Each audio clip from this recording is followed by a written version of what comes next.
નમસ્કાર વિદ્યાર્થી મિત્રો. હવે આપણે ખાસ જે મુખ્ય પોઈન્ટ છે એ પોઈન્ટનું નામ છે પરોપજીવન. એ આજે આપણે અભ્યાસ કરવાનો છે.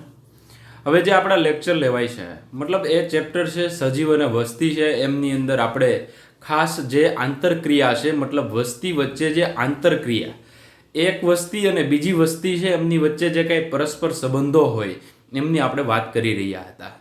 તો હવે જે નેક્સ્ટ પોઈન્ટ છે એમનું નામ છે પરોપજીવન. તો આ જે પરોપજીવન છે એ પરોપજીવન એક પ્રકારનો નકારાત્મક સંબંધ છે. મતલબ એક બાજુ પ્લસ અને બીજી બાજુ માઇનસ. એક જાતિ છે એમને ફાયદો થશે અને બીજી જાતિ હશે એમને નુકસાન થશે, જેને આપણે પરોપજીવન તરીકે ઓળખીએ છીએ. તો દાખલા તરીકે તમે ઘણીવાર એવું સાંભળ્યું હશે કે આપણા શરીરમાં બેક્ટેરિયા આવે તો એક પરોપજીવી, વાયરસ આવે તો પણ બેક્ટેરિયાની અંદર વાયરસ આવે તો પણ પરોપજીવી. આ જળો છે. ત્યારબાદ આજે ખાસ કરીને માથામાં ઘણા ટોલા પડતા હોય જૂ. એમના સિવાય એસ્કેરિયાસિસ જે રોગ થાય છે, એસ્કેરિસ, એ એમના સિવાય હાથીપગો, મેલેરિયા. તો આ બધા જ રોગો છે એ રોગો થવાનું મૂળભૂત કારણ છે. એ મૂળભૂત કારણની અંદર ખાસ બાબત છે એ પરોપજીવન, એટલે કે આપણા શરીરની અંદર જે કાંઈ પરોપજીવી આવે છે, જો શરીરની અંદરની સપાટી બાજુ રહેતા હોય તો એને અંતઃપરોપજીવી, અને શરીરની બહારની બાજુ રહેતા હોય તો એ બાહ્ય સપાટી પર રહેતા હોય તો એને આપણે બાહ્ય પરોપજીવી તરીકે ઓળખીએ છીએ. પરંતુ પરોપજીવી પ્રકાર એ રહેવાની અને ખાવાની બિન ખર્ચાળ વ્યવસ્થાની ખાતરી આપે છે. કારણ કે સપોઝ મારા શરીરની અંદર વાળો કૃમિ આવે, કે પછી ફિલારિયલ કૃમિ આવે, કે ગોળ કૃમિ આવે, કે પટ્ટી કૃમિ આવે, કે યકૃત કૃમિ આવે, કોઈ પણ કૃમિ છે મારા શરીરમાં આવે તો મારા શરીરમાં 100%થી જે કાંઈ વસ્તુ છે એ બધી લઈ જશે. એવી જ રીતના આજે કૃમિ મારા શરીરમાં આવતો હોય તો મારી જે કાંઈ વસ્તુ છે એમનો ખોરાક તરીકે ઉપયોગ કરતા હશે. તો ટોટલી એમને કોઈ મહેનત નથી કરવાની, એમને કાંઈ ખોરાક ક્યાંય ફાઇન્ડ નથી કરવાનો. મતલબ એક યજમાન ગોતવાના રહેશે. તો પહેલો શબ્દ એમના માટે છે ખાવા અને રહેવા માટેની બિન ખર્ચાળ રીત. કોઈ જાતની કોઈ વસ્તુ ગોતવાની નથી.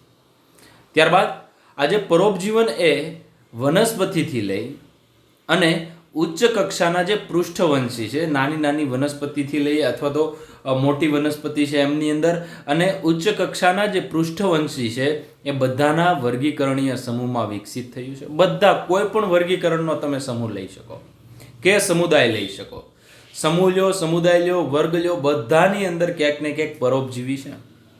આપણી અંદર જે ટીક છે અથવા તો ઈતળી છે, બગાઈ છે, તો એ આપણા બાહ્ય પરોપજીવી છે. એમ આપણા આંતરિક પરોપજીવી પણ ઘણા બધા વિકસિત થયા હોય. તો આજે વર્ગીકરણીય સમૂહ બધા જ લઈ લો તો બધાની અંદર આજે પરોપજીવન છે એ વિકસિત થયું છે. તો આ સંબંધની અંદર એકને ફાયદો છે, બીજાને નુકસાન છે. એ બાબત ખૂબ જ મહત્વની છે. ત્યારબાદ આ પરોપજીવન છે એ ખાસ જે પરોપજીવી છે એમના વિશિષ્ટ યજમાન છે, હોસ્ટ સ્પેસિફિક હોય છે. મતલબ આપને મેલેરિયા થાય, ભેંસને કોઈ દી મેલેરિયા થયો સાંભળ્યું?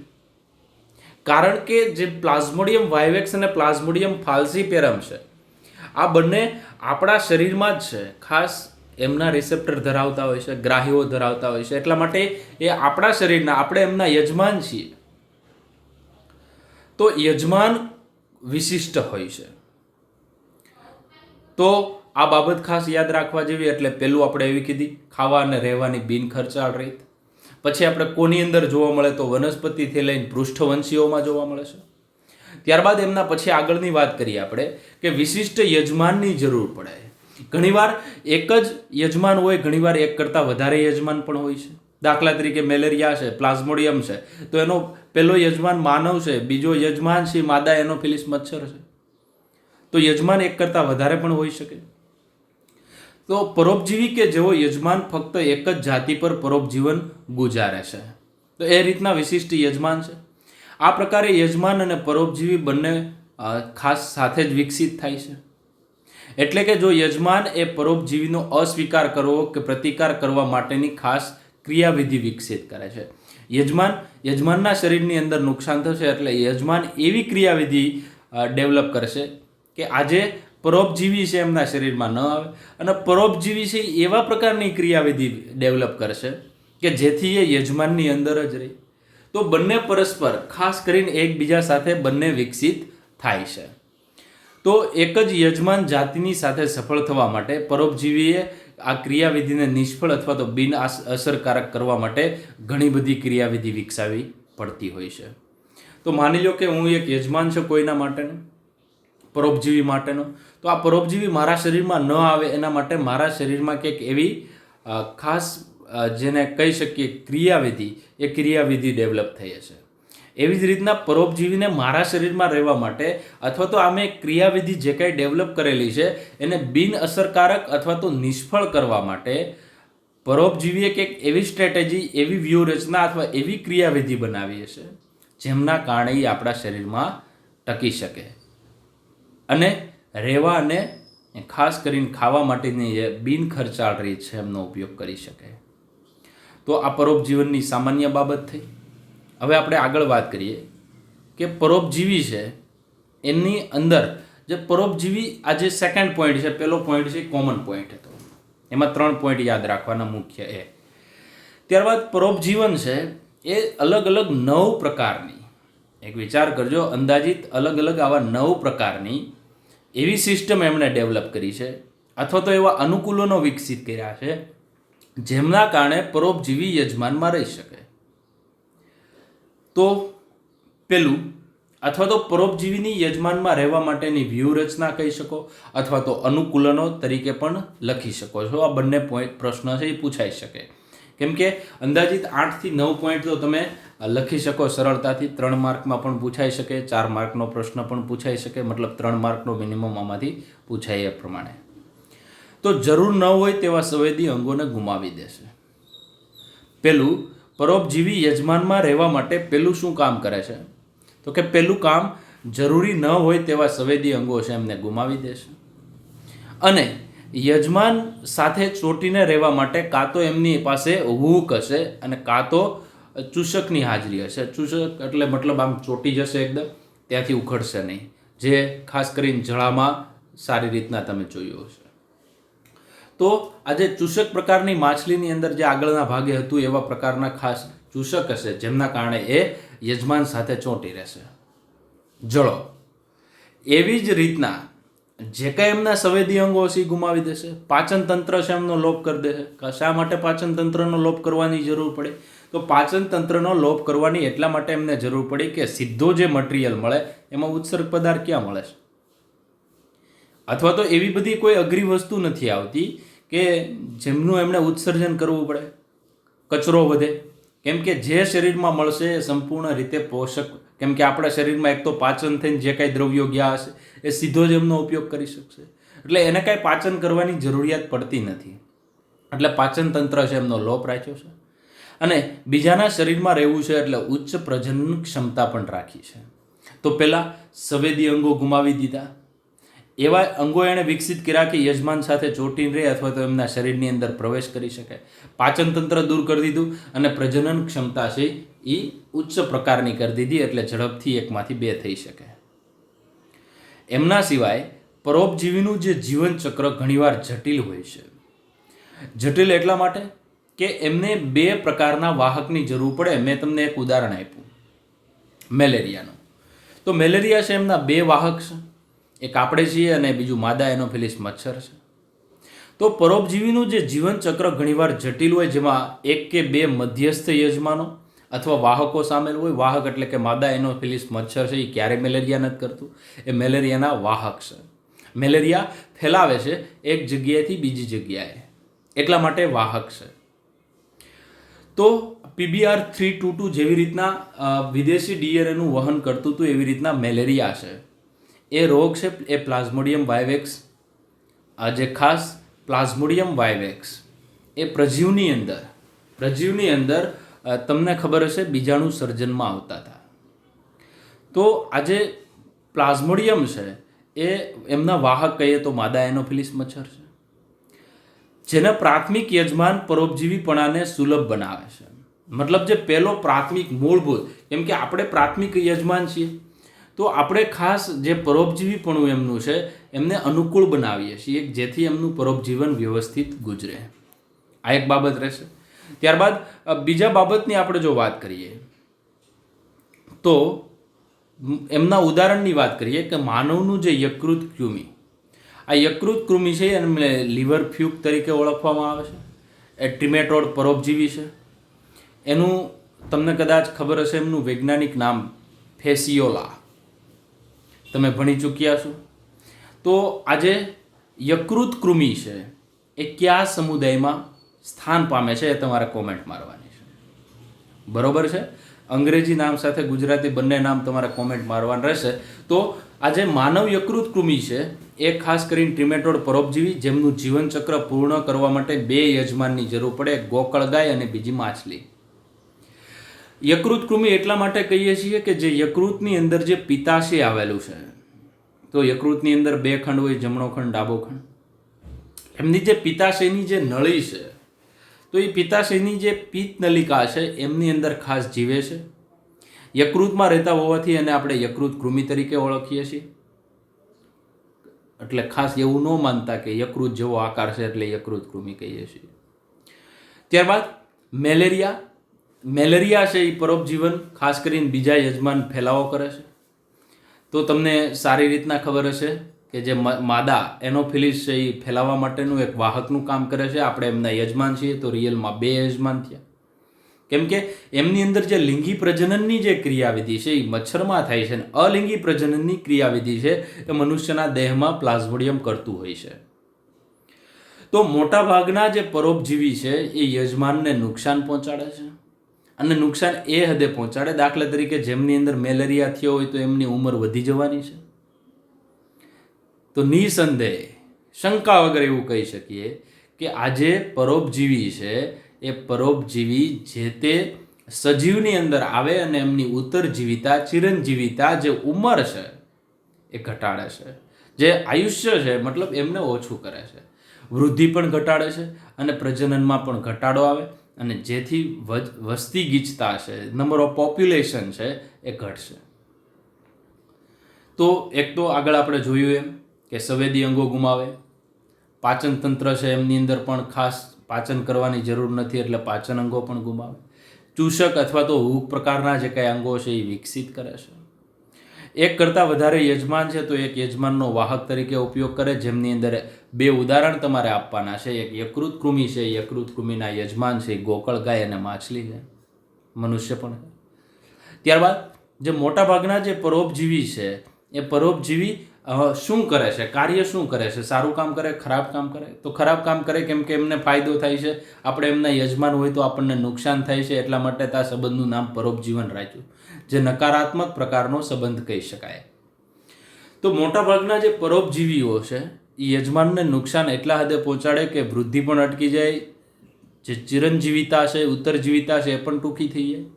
અને જે ઘણીવાર મેલેરિયાના લીધે પણ તમને ખબર છે ઘણા બધા લોકોનું મૃત્યુ પણ થાય. કેમ કે અત્યારે તો આપણી પાસે દવા છે, એ દવા હવે તમને સારી રીતના ખબર હશે કઈ દવા હોય છે એ મને કોમેન્ટ મારીને જણાવજો.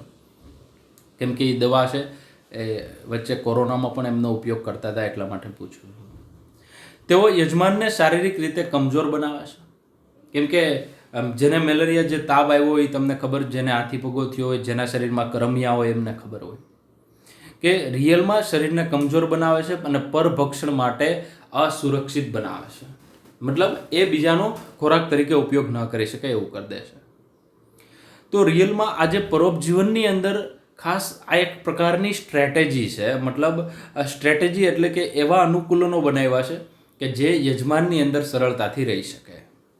એમના સિવાય આગળ વાત કરીએ તો અહીંયા બધા મેં તમને એક્ઝામ્પલ આપેલા છે. તો આ જે એક્ઝામ્પલ છે એ પહેલું છે બાહ્ય પરોપજીવી છે, જળો છે. તો જળો છે હિરુડિનારિયા, એવું કંઈક આપણે આગળ અભ્યાસ કરી ચૂક્યા હતા. તો આ જે જળો છે એ બાહ્ય પરોપજીવી છે. નુપૂરકનું એક પ્રાણી કહી શકાય, એનેલિડા. તો એનેલિડા નુપૂરક સમુદાય છે.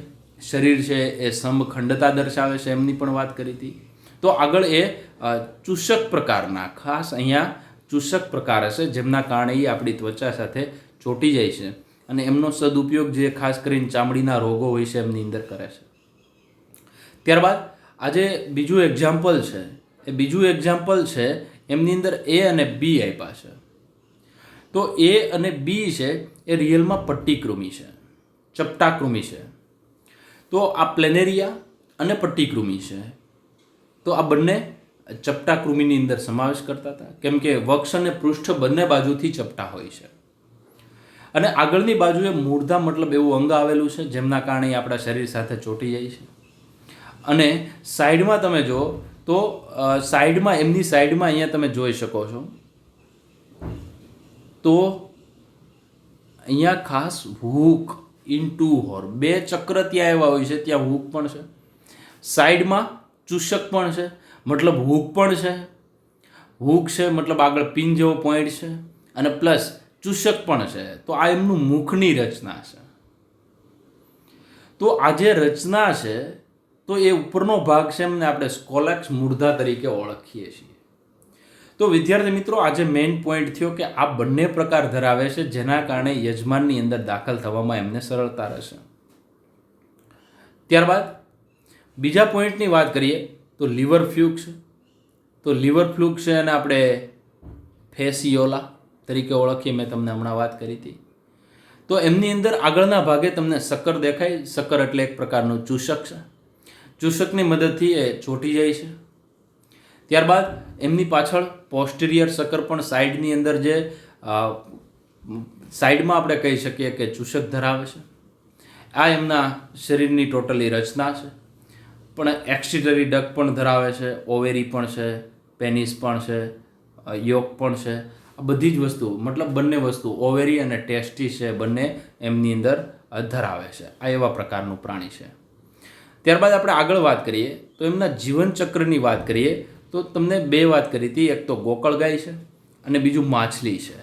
તો પહેલું જે કહીએ કે જે ફર્સ્ટ એમનો જે યજમાન છે એ યજમાન ખાસ તમે જોઈ શકો છો કે એ યજમાન ગોકળગાય છે. એમના પછીનો જે સેકન્ડ ઇન્ટરમીડિયેટ જે યજમાન કહી શકીએ, બીજા નંબરનો મધ્યસ્થ પ્રકારનો જે યજમાન કહી શકાય એ માછલી છે.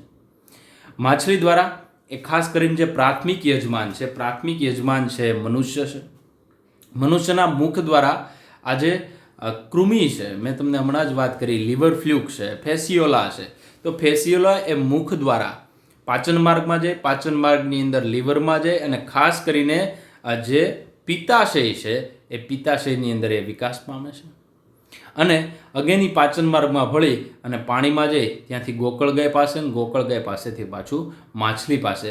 આવી રીતના એમનું જીવનચક્ર છે એ ચાલ્યા કરે છે. તો આજે મેચ્યોર થવાની વાત છે, જે બાઇલ ડક્ટ તરીકે આપણે ઓળખતા હતા, પિત્ત નલિકા તરીકે જેને ઓળખતા હતા, તો પિત્ત નલિકાની અંદર યકૃત કુમિ પૃક્ક થાય છે. આ પોઈન્ટ સમજવા જેવો છે. તો આમની અંદર તમે જુઓ તો એક જ યકૃત કૃમિ છે, એમના બે મધ્યસ્થ શબ્દ, આજે પેલો ગોકળગાય છે પહેલા નંબરની, અને આ જે માછલી છે એ માછલી છે એ બીજા નંબરની મધ્યસ્થ વાહક કહી શકાય. જે મુખ્ય યજમાન છે મનુષ્ય છે. તો આ રીતના યકૃત કૃમિ છે ફેલાય છે, એટલે બંને વાહક છે એમનો વિશે તમને થોડો એવો ખ્યાલ આવે. જે આગળ ઉદાહરણ જોયું હતું એ તમે સમજી શકો છો. ત્યારબાદ આ જે પોઈન્ટ છે એ ખાસ કરીને જે ગોળ કૃમિ છે, રાઉન્ડ વર્મ છે એમનો હતો. તો રાઉન્ડ વર્મની અંદર આ તમે ભણી ગયા હશો. માદા છે, આ માદા છે એ તમને ખબર 80 mm હોય, નર હોય 40 mm નો હોય.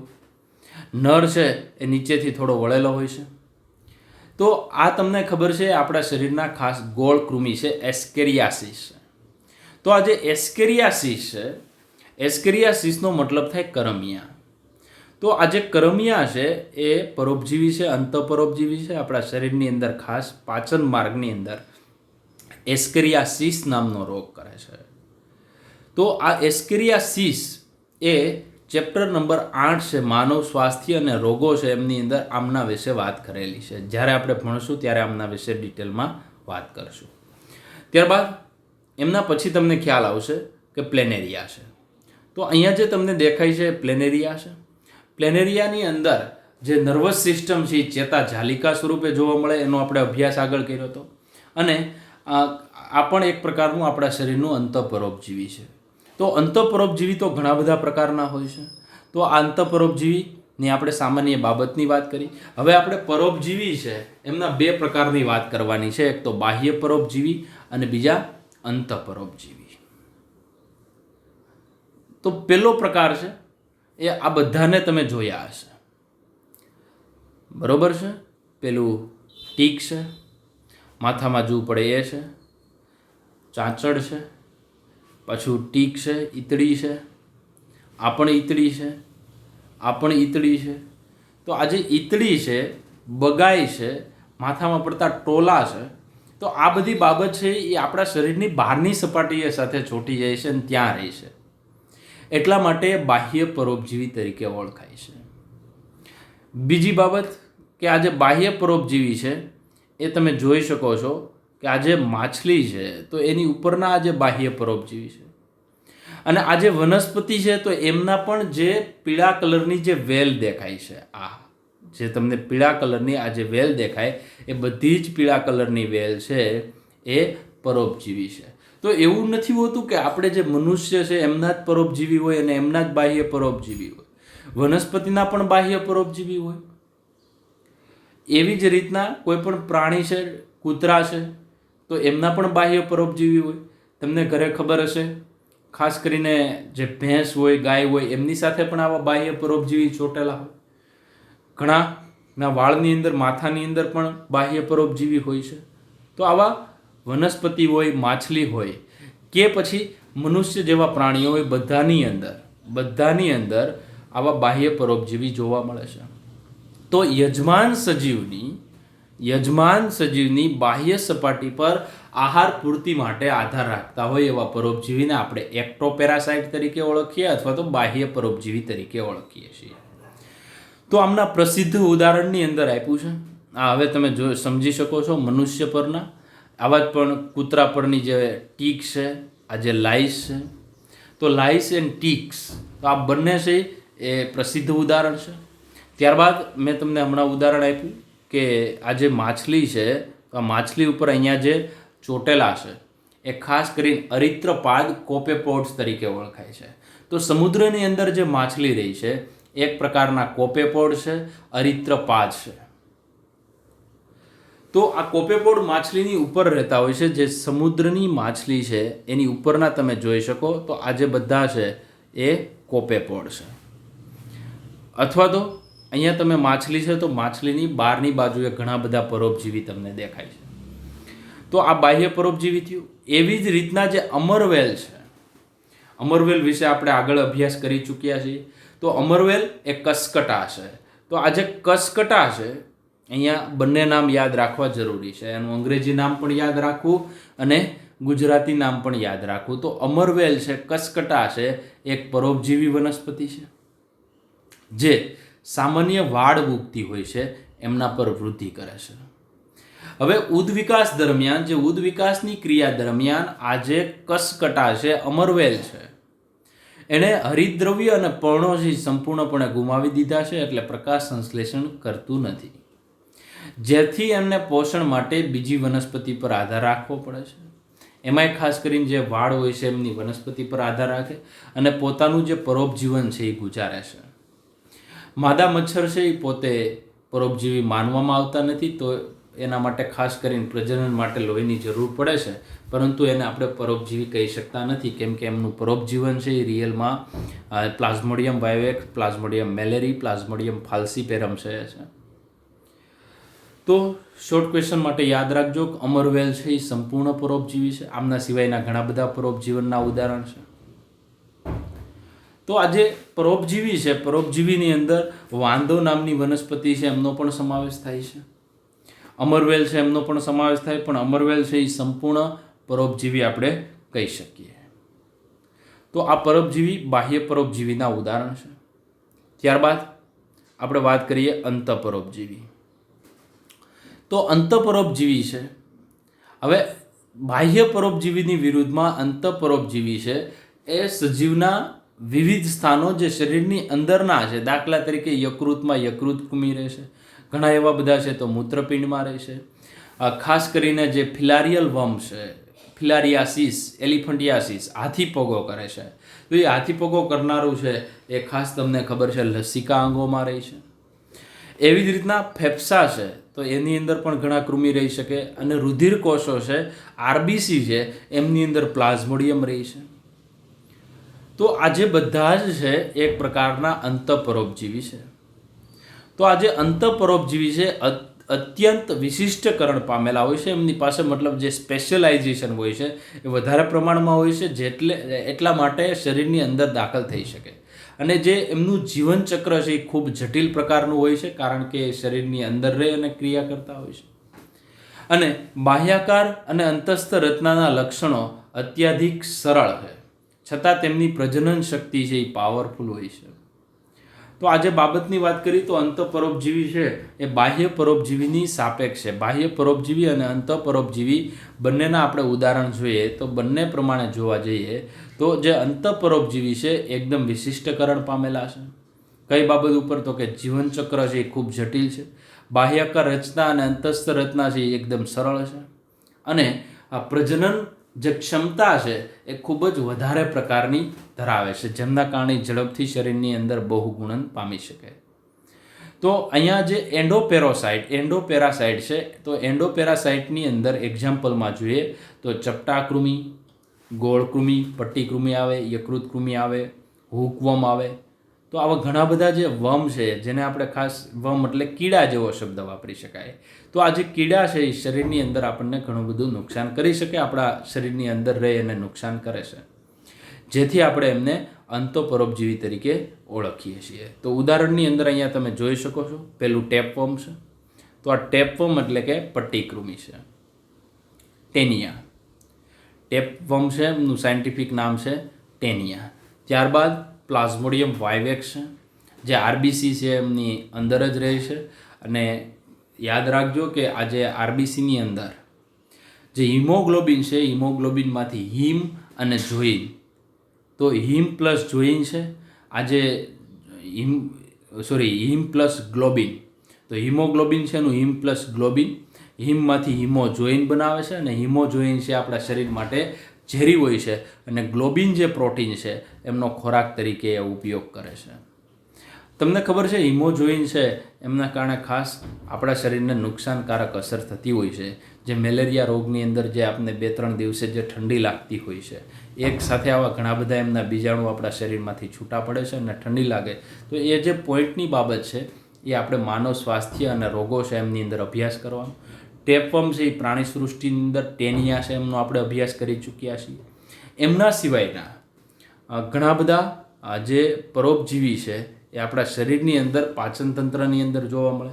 તો એમની અંદર ટેપવર્મ છે, ટેપવર્મ હમણાં આપણે જોયું. ત્યારબાદ ગિયાડિયા છે, કોકિડિયા છે, હૂકવર્મ છે, રાઉન્ડવર્મ છે, મતલબ ગોળ કૃમિ છે, વાળો છે. તો આવું તમે ઘણીવાર ભણી ચૂક્યા હશો. અને એમના સિવાય તમને ખબર ટ્રાયપેનોસોમા, જે સિકનેસ, જે ઊંઘવાની બીમારી છે એ કરે છે. તો આ ટ્રાયપેનોસોમા છે એ પણ એક પ્રકારના પરોપજીવી છે.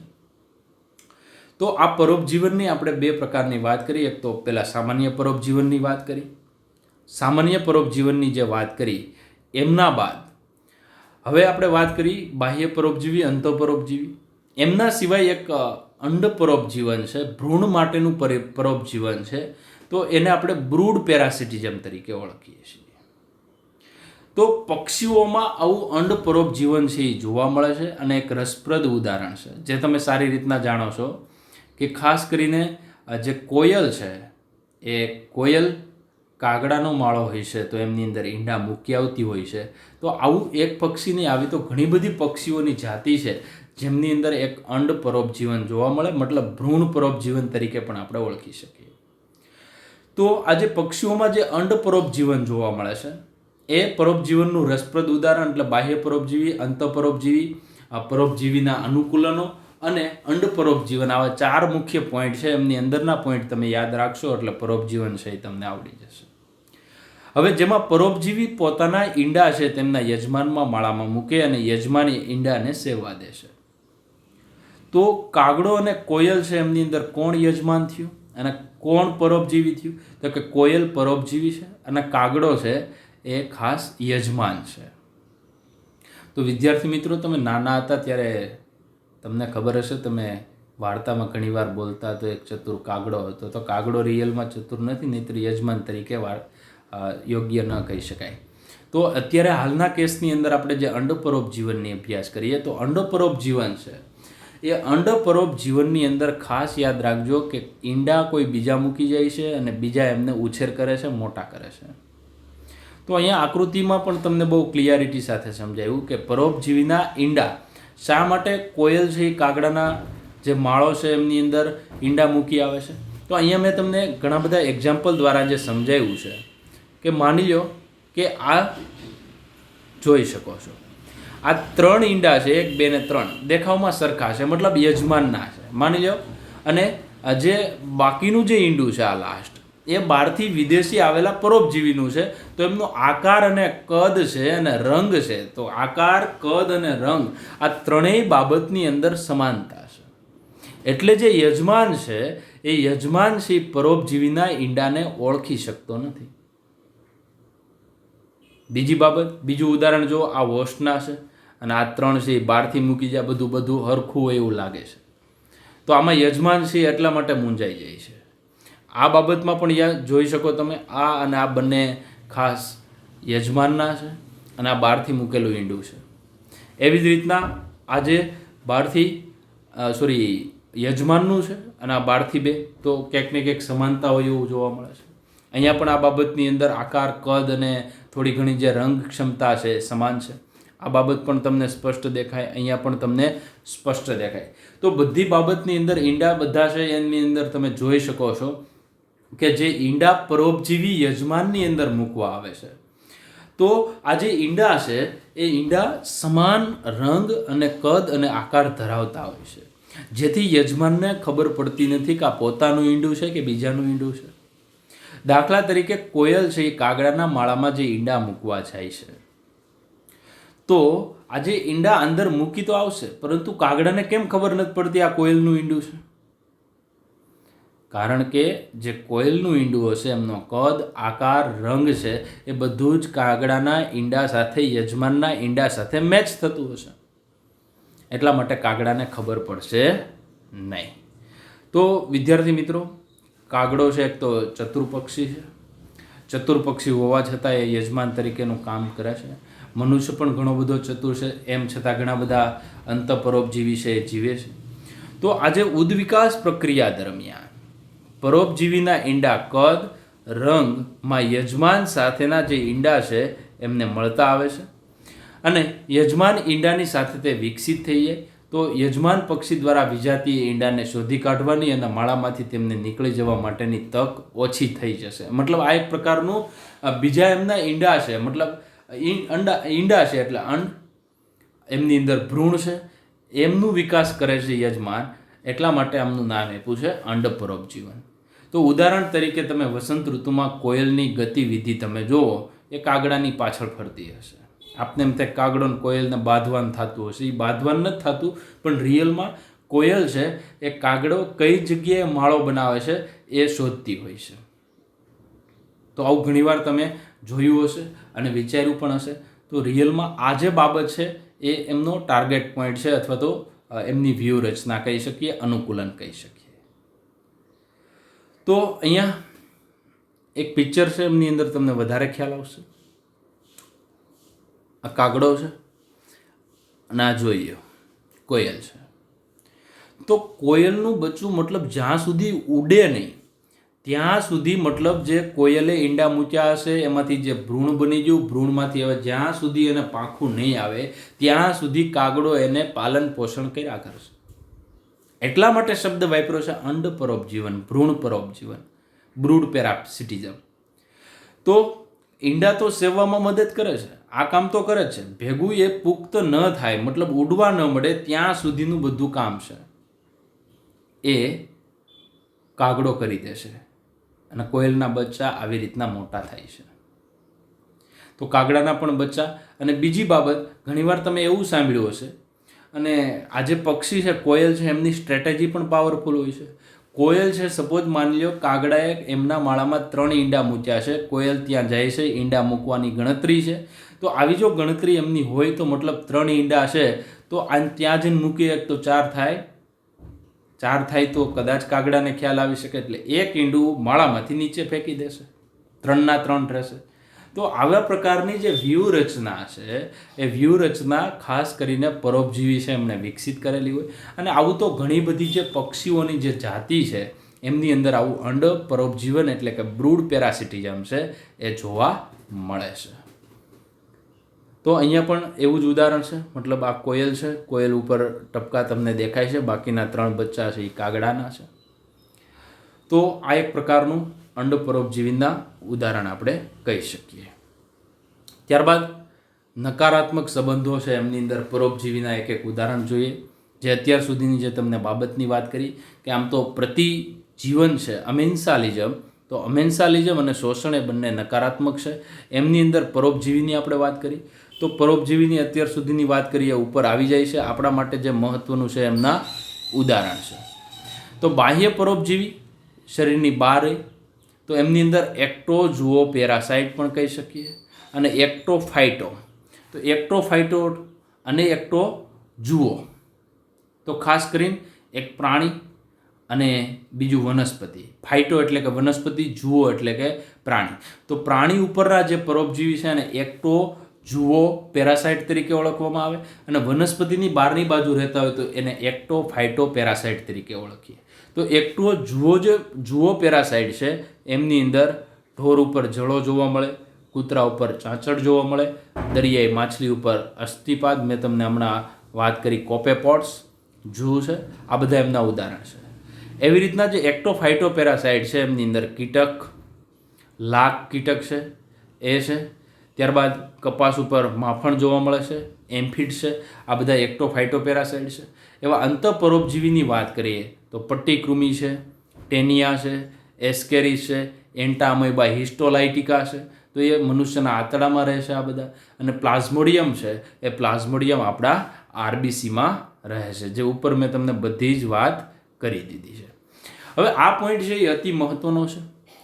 હવે અતિ પરોપજીવિતા કોને કહેવાય? તો કે એક પરોપજીવી ઉપર બીજો પરોપજીવી, મતલબ પરોપજીવીના પરોપજીવી. માની લો કે આપણા પરોપજીવી છે એ બેક્ટેરિયા છે અને બેક્ટેરિયાનું પરોપજીવી વાયરસ છે, તો વાયરસ એ અતિ પરોપજીવિતાનું ઉદાહરણ કહી શકાય. તો અતિ પરોપજીવિતા છે એમનું ઉદાહરણ છે બેક્ટેરિયા પર રહેલો બેક્ટેરિયો વાયરસ અથવા બેક્ટેરિયોફાજ. ભ્રૂણ પરોપજીવિતા છે એ તમને ખબર છે, હમણાં જ મેં તમને સમજાવ્યું કે કોયલ તેના ઈંડા છે એ કાગડાના માળામાં મૂકે છે, તેઓને ઉછેરે છે અને આને ભ્રૂણ પરોપજીવિતા તરીકે પણ ઓળખવામાં આવે છે. હવે પૂર્ણ જે પરોપજીવિતા છે એ પૂર્ણ પરોપજીવિતા એ મેં હમણાં જ તમને કીધું હતું કસકટા, અમરવેલ. તો અમરવેલ છે એ પ્રકાંડ ઉપરનું હોય 100% કુલ પ્રકાંડ પરોપજીવી છે. એવી જ રીતના જે રેફ્લેશિયા છે એ મૂળ ઉપરનું પરોપજીવી છે. તો આ સંપૂર્ણ પરોપજીવીના 2 ઉદાહરણ થયા, એક પ્રકાંડનું સંપૂર્ણ પરોપજીવી અને એક મૂળ સેમનું સંપૂર્ણ પરોપજીવી.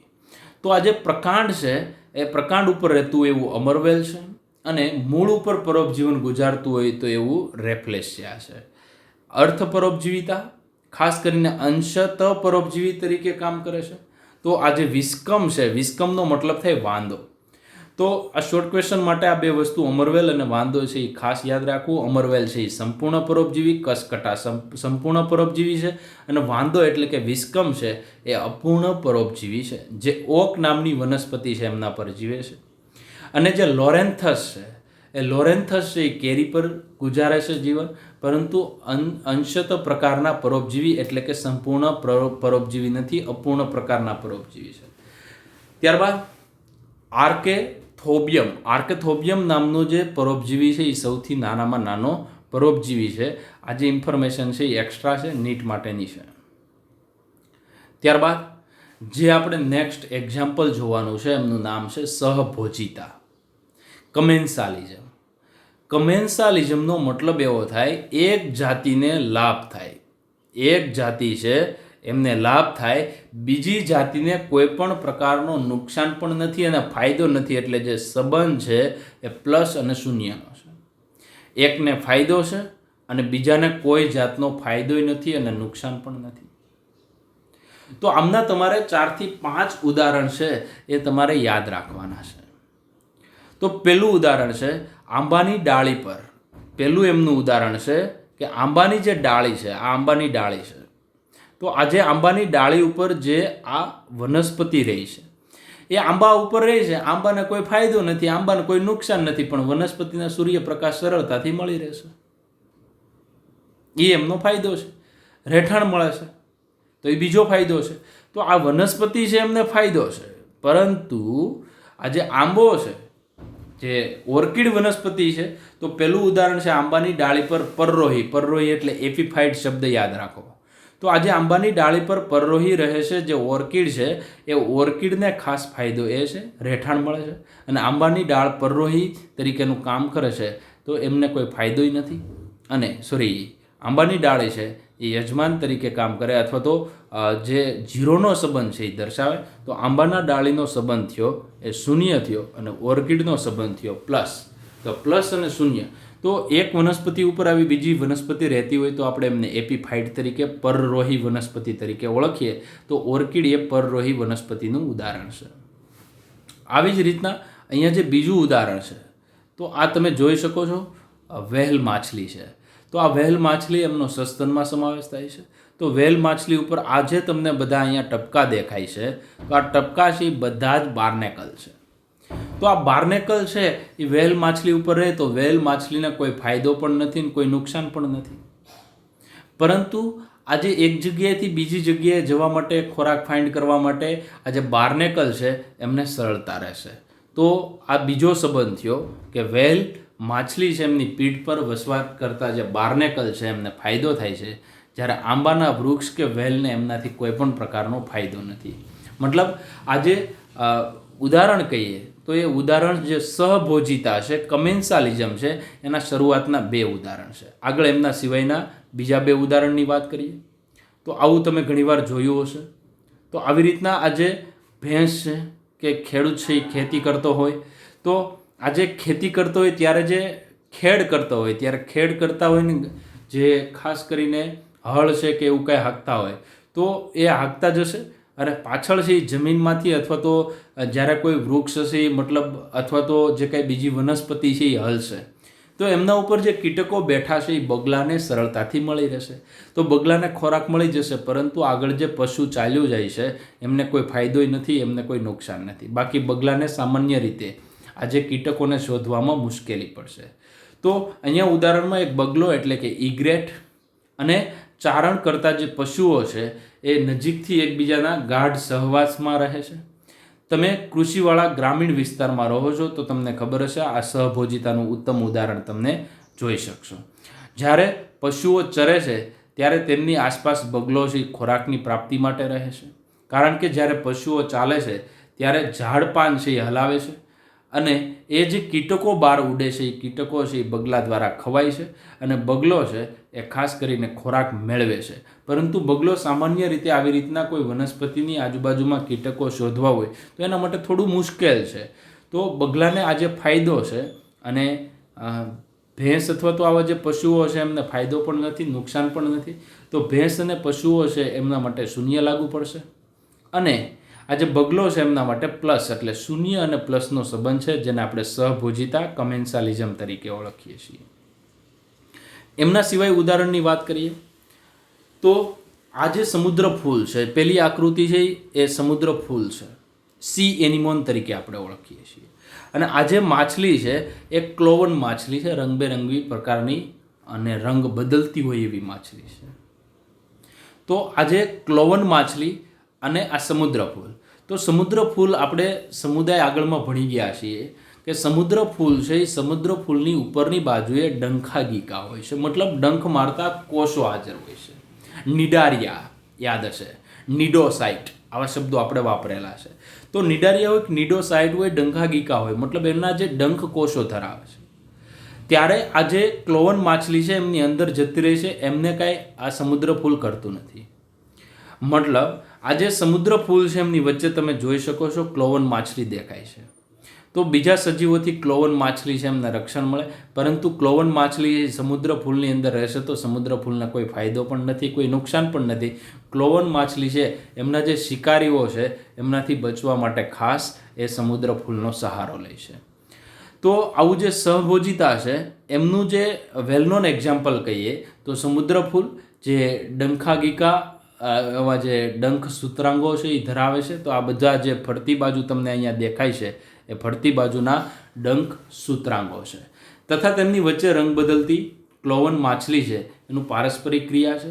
માછલીને સમુદ્ર દ્વારા પરભક્ષીઓથી સુરક્ષા મળે છે કે જે પરભક્ષીઓ ડંખી સૂત્રાંગોથી દૂર રાખે, મતલબ જે ડંખ કોષો છે એ પરભક્ષીને દૂર કરી દેશે. સમુદ્ર ફૂલને ક્લોવન માછલી યજમાન હોવા છતાં કોઈ લાભ થતો હોય એવું લાગતું નથી, મતલબ સમુદ્ર ફૂલને કોઈ જાતનો ફાયદો નથી. તો આ સામાન્ય ઉદાહરણ છે. આ એકલું સમુદ્ર ફૂલ છે, આ ક્લોવન માછલી છે અને આ સમુદ્ર ફૂલના જે ડંખ સૂત્રાંગો છે એ સૂત્રાંગોની વચ્ચે રહેલી આ ક્લોવન માછલી છે. એ પોતે રંગ બદલવાની ક્ષમતા ધરાવે છે. ત્યારબાદ એમના સિવાય કે આજે એક્ઝામ્પલ એમના સિવાય વધારાના છે, તો આ વધારાના એક્ઝામ્પલની અંદર આ ચૂષક પ્રકારની માછલી છે એ શાર્ક સાથે ચોંટી રહી છે. મતલબ શાર્ક છે એક જગ્યાએથી બીજી જગ્યાએ જશે, અથવા તો જ્યારે ચૂષક માછલી છે એ શાર્ક સાથે ચોંટીને રહેશે એટલે શાર્ક એક જગ્યાએથી બીજી જગ્યાએ જશે ત્યારે આ જે ચૂષક માછલી છે એમને ખોરાક મળી રહે, રહેઠાણ પણ મળી રહેશે, પરંતુ શાર્ક માછલીને કોઈ ફાયદો નથી. એવી જ રીતના એમની સાથે પાયલોટ ફિશ અને શાર્ક ફિશ.